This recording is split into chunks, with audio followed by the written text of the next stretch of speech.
Apakah kamu berpikir konsumsi buah-buahan itu pasti sehat? Mengganti makan malam dengan buah, ngemil dengan buah-buahan, atau mungkin sarapan pagi dengan buah?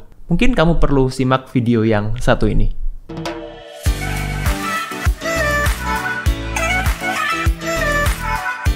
Oke, jadi sebelum masuk ke materinya, saya akan intro dulu, saya perkenalkan dulu yang ada di meja ini. Healthy Cook. Jadi Healthy Cook ini adalah provider makanan sehat yang berdomisili di Surabaya.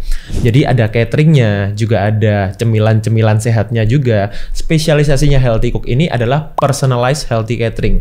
Maksudnya gimana? Bukan healthy catering yang biasa, tapi juga bisa menyesuaikan dengan kebutuhan tiap orang perorangan. Sesuai goalnya, sesuai kondisi kesehatannya, yang disesuaikan dengan kebutuhan masing-masing individu. Oke, sekarang kita akan masuk ke materinya. Halo semuanya, jumpa lagi bersama dengan saya Dr. Hans di channel kesayangan kita SB30 Health episode Panas, Panduan Nutrisi Tanpa Sensor.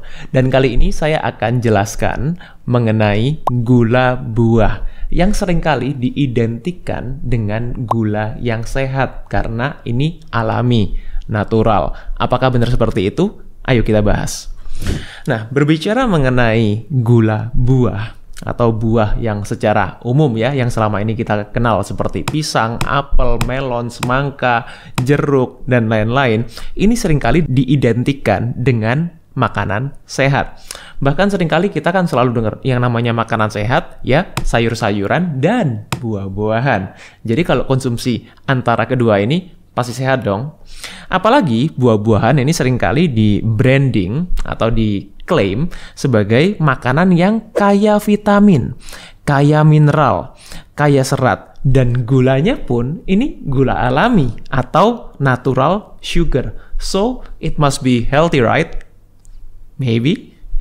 Nah, jadi kali ini saya akan share mengenai apa sih dampaknya kalau kita konsumsi buah-buahan saja mungkin, atau kita banyak konsumsi buah-buahan ini yang sebagai mungkin makanan pengganti atau cemilan kita sehari-hari. Oke, jadi kita perlu tahu dulu fenomena apa sih yang selama ini terjadi di masyarakat kita mengenai terkait dengan buah-buahan ini.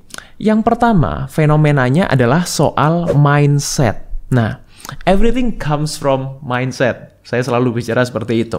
Mindset yang seperti apa maksudnya, Dok? Gini, banyak orang yang berpikir, karena selama ini kita selalu mendengar dari kecil, mungkin ya dari kita kecil dulu, buah-buahan itu sehat. Nah, kenapa banyak orang selalu bilang, oh sayur-sayuran dan buah-buahan ini selalu dikelompokkan menjadi satu klasifikasi. Nah, jadinya banyak orang berpikir, ya udah buah itu bisa dikonsumsi bebas, seenaknya. Ya, pokoknya makan buah apa aja, yang penting buah itu sehat. Ya bisa kalian lihat sekarang di store-store atau mungkin di swalayan, bahkan mungkin di pusat perbelanjaan, di mall, dan lain-lain, segala macam yang buah itu image-nya sehat. Apakah kalian juga berpikir demikian? Nah, yang kedua, fenomenanya apa? Kondisi kesehatan tiap orang itu faktanya adalah berbeda. Nah, ini sebabnya. Mungkin kalau kita lihat di piramida makanan pun, atau mungkin dari makanan-makanan yang dianjurkan, yang disuggest oleh berbagai macam organisasi kesehatan, atau bahkan Kemenkes, juga perbanyak konsumsi sayur-sayuran dan buah-buahan. Well, masalahnya seperti ini, tidak semua orang punya kondisi kesehatan yang sama. Kalau kita pukul semuanya rata, ya bahkan gini, kalau kita bicara mengenai orang sehat, sehat itu bukan tidak sakit. Nah, ini yang selama ini mungkin jarang orang pahami ini, karena mereka seringkali berpikir, oh kalau saya nggak sakit berarti saya sehat. Well, it's not always true. Ya, ini nggak selalu benar. Karena banyak orang yang tidak paham sebetulnya mereka dalam kondisi yang mereka belum sakit atau belum kelihatan sakitnya. Karena seringkali yang orang berpikir sakit itu ketika sudah muncul gejalanya. Nah, jadi kalau kalian selama ini nggak pernah cek lab atau jarang cek lab, lalu kalian berpikir kalau kalian sehat karena tidak ada gejalanya, nah ini kan juga sesuatu yang kita perlu lebih perhatikan, terutama terkait dengan konsumsi buah-buahan ini. Nah, yang ketiga apa? Kemajuan teknologi. Kemajuan teknologi mungkin terkesannya tidak jelek ya, tapi ini juga ada dampaknya. Dampaknya apa? GMO nih, atau genetically modified organism. Maksudnya apa, Dok? Ini adalah buah-buahan yang sudah direkayasa secara genetik. Kalau kalian perhatikan, buah-buah yang zaman dulu beberapa puluh tahun yang lalu dengan buah yang mungkin sekarang tersedia di sekitar kita, itu jauh berbeda. Lebih apa? Lebih besar, lebih manis, lebih juicy, lebih enak. Karena apa? Karena sudah banyak buah-buah yang sudah di GMO, sudah direkayasa genetik.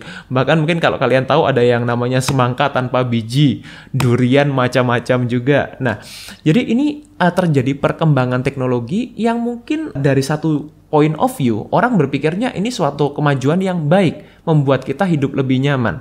Tapi untuk kesehatan, saya rasa tidak sepenuhnya seperti itu.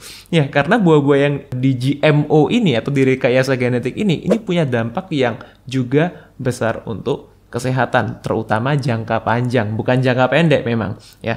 Kemudian belum lagi bahan kimia yang dipakai seperti pestisida, fungisida, insektisida dan lain-lain. Ini juga ada dampaknya untuk tubuh kita. Well, sekali lagi ini memang jangka panjang. Jadi kalau kalian berpikir, oh saya nggak apa-apa kok makan ini, ya sekarang, ya. But later on, ya kira-kira dalam arti 10 tahun lagi, ya kita nggak ada yang tahu apa efeknya, dan setiap orang akan punya jangka waktu yang berbeda-beda untuk mendapatkan respon dari bahan-bahan paparan, bahan-bahan kimia ini secara akumulatif. Nah, terakhir, fenomenanya apa lagi? Ini yang paling sering adalah salah klasifikasi. Maksudnya gimana? Banyak orang yang tidak paham benar-benar mana yang disebut buah, mana yang disebut sayur. Nah, saya tanya nih buat Sobat Sehat ya. Kira-kira kalau menurut Sobat Sehat, contoh manisa, ya, manisa atau labu siam itu termasuk buah atau sayur? Coba share di kolom komen. Saya ingin tahu nih berapa banyak yang benar.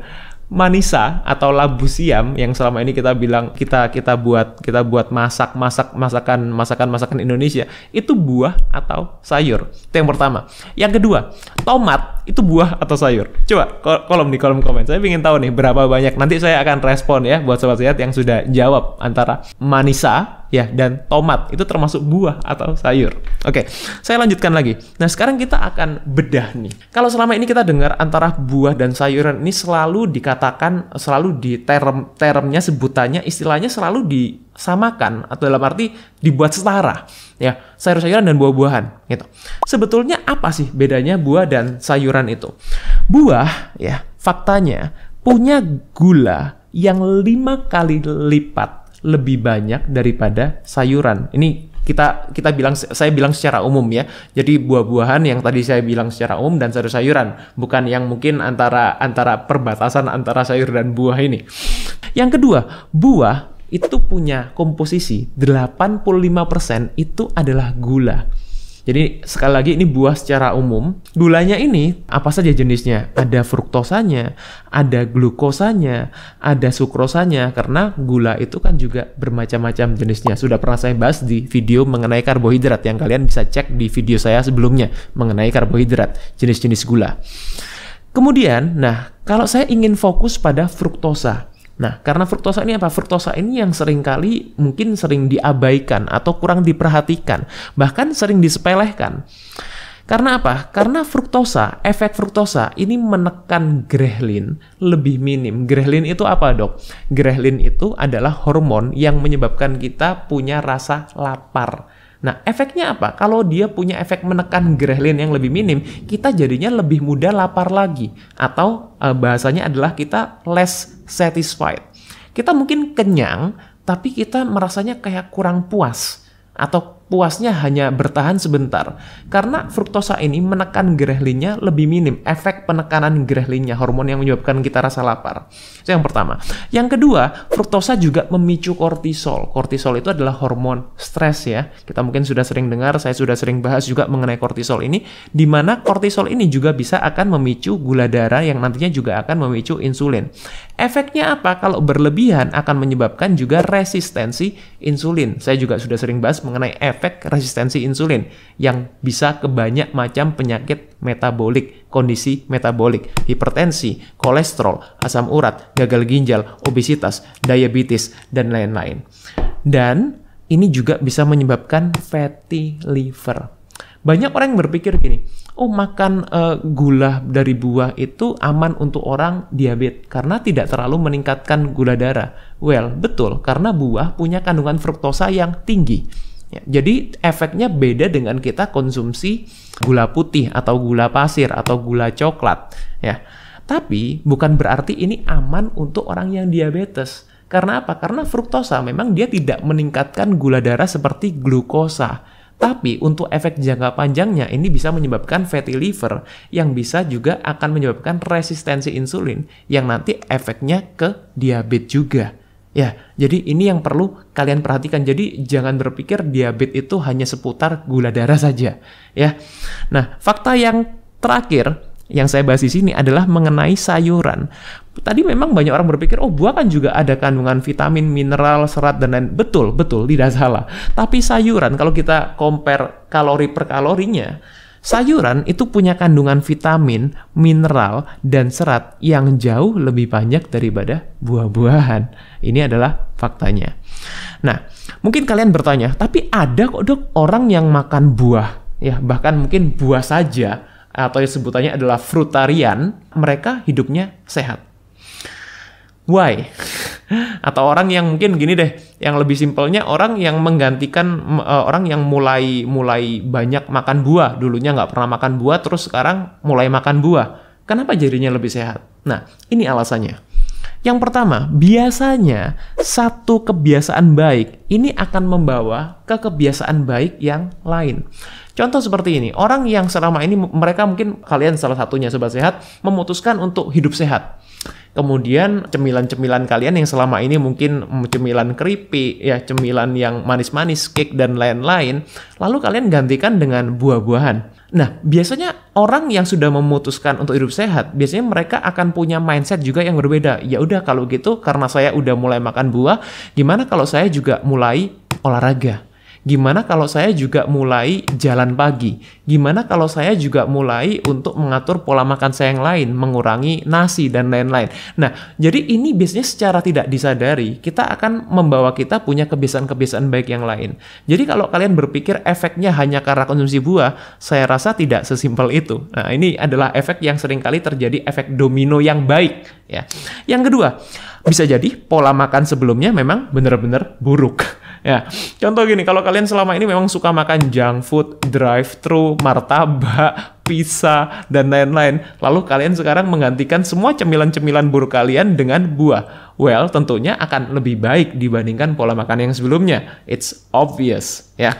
Dan yang terakhir adalah efek psikologisnya. Nah, ini yang seringkali juga jarang dibahas. Psikologisnya biasanya orang merasa kalau mereka sehat, kalau mereka sudah konsumsi buah-buahan. There's nothing wrong with this, ya. Nggak ada yang salah dengan ini, karena memang manusia itu kan memang bukan hanya soal makanan, tapi juga kondisi mentalnya itu juga penting, ya. Jiwanya itu juga penting. Jadi, tapi masalahnya seperti ini. Efek psikologis ini kita juga perlu perhatikan jangka panjangnya seperti apa. Jangan sampai kita hanya merasa sehat, lalu kita nggak pernah cek lab, lalu kita nggak tahu efek jangka panjangnya seperti apa. Sekali lagi seperti yang tadi saya bilang, banyak orang yang merasa sehat tidak sakit, ya. Kalau mereka tidak sakit, padahal faktanya tidak sakit itu bukan berarti sehat, ya. Jadi gimana nih dok tips makan buah yang sehat? Nah, ini kan yang paling penting nih, tipsnya gimana nih? Jadi kalau sekarang kita sudah tahu seperti itu. Yang pertama adalah atur asupan karbohidrat total. Nah, ini yang penting. Karena apa? Karena buah itu juga karbohidrat. Sayuran itu juga karbohidrat, meskipun sayuran punya kandungan karbohidrat yang jauh lebih minim daripada buah. Tapi kalau kita bicara mengenai cara makan buah yang sehat gimana? Kita harus tahu kita makan nasinya berapa, mungkin kalian makan mie-nya berapa, kalian makan kentangnya berapa. Jadi asupan karbohidrat total selama 1 hari itu dihitung, diakumulasikan dengan buah, diatur. Kalau kalian sudah banyak makan nasi, ya konsumsi buahnya dikurangin. Itu, ya. Kalau kalian sudah dalam arti suka makan roti, suka makan cake dan lain-lain, kalau terus kalian masih konsumsi buah lagi, nah ini akan membuat asupan karbohidrat kalian too much. Itu, ya. Yang kedua, pilih buah lokal atau buah yang musiman. Karena apa? Ya, ini menghindari buah-buah yang GMO tadi. Kalau kita makan buah yang tidak ada pada musimnya, buah yang selalu available, tersedia setiap saat, nah ini kan juga yang perlu ditanyakan. kira-kira gimana nih buah kok bisa tersedia setiap saat gitu kalau tidak sesuai dengan musimnya. Bisa jadi didatangkan dari tempat-tempat yang jauh, yang distribusinya juga jauh, pakai pengawet dan lain-lain. Ini juga perlu kalian perhatikan. Jadi lebih baik pilih buah yang lokal dan sesuai musimnya. Yang ketiga adalah pilih buah yang fresh, bukan yang kalengan atau frozen. Karena buah yang kalengan atau frozen, terutama yang dalam arti pabrikan, itu seringkali ditambahkan bahan-bahan aditif untuk membuatnya lebih awet. Dan salah satu bahan aditif yang paling simpel adalah gula. Ya. Kemudian proses pengolahan, ini juga penting ya, proses pengolahan, hindari gula-gula tambahan yang seringkali bentuknya mungkin bukan gula. Contoh, kita makan manisan, asinan, rujak, salad buah, ya mungkin nggak ada masalah dengan buahnya, tapi dressingnya, sausnya, bumbunya, nah ini biasanya yang kita juga kurang perhatikan. Lalu juga jus, terutama jus-jus yang udah kemasan, jus konsentrat, itu juga tinggi gula, meskipun tulisannya tanpa tambahan gula, but it's still sugar. Ya, konsentrat buah-buahan. Nah, kemudian juga keripik dan lain-lain. Jadi banyak sekali sekarang olahan-olahan buah yang kita mungkin tidak menyadari bahwa ini sebetulnya tidak sehat. Bukan karena ini adalah ada embel-embel buahnya, lalu semuanya jadi sehat. Ya. Dan yang terakhir adalah mindful eating. Ya, ini penting banget. Mindful eating itu apa, Dok? Mindful eating itu loh, kita makan benar-benar fokus dengan apa yang kita makan. Contoh, kalau kalian makan sama nonton TV, atau sambil nyinyirin teman, atau mungkin sambil kalian main game, dan lain-lain. Mungkin kalian nggak kerasa kalian sudah makan banyak. Jadi mindful eating ini fokus, kita benar-benar mindful pada waktu kita makan. Ini penting sekali supaya kita juga lebih bisa mengontrol jumlah porsi yang kita makan. Nah, mungkin ini aja tips dari saya. Semoga bisa diaplikasikan, semoga bisa bermanfaat, dan Sobat Sehat sekarang tahu bahwa sebetulnya gula buah, meskipun gula sehat, tetap perlu kita perhatikan. Nggak kita makan seenaknya saja. Ya, buat kalian yang mungkin merasa bermanfaat, boleh share video ini, boleh kasih kredit, dan mungkin boleh komen kira-kira apalagi yang mau saya bahas mungkin seputar buah ini. Dan buat Sobat Sehat yang ingin nonton channel podcast saya dan Dr. Sung, bisa cek di sini 3H Hidup Happy Healthy. Semoga bermanfaat, stay fit and stay healthy.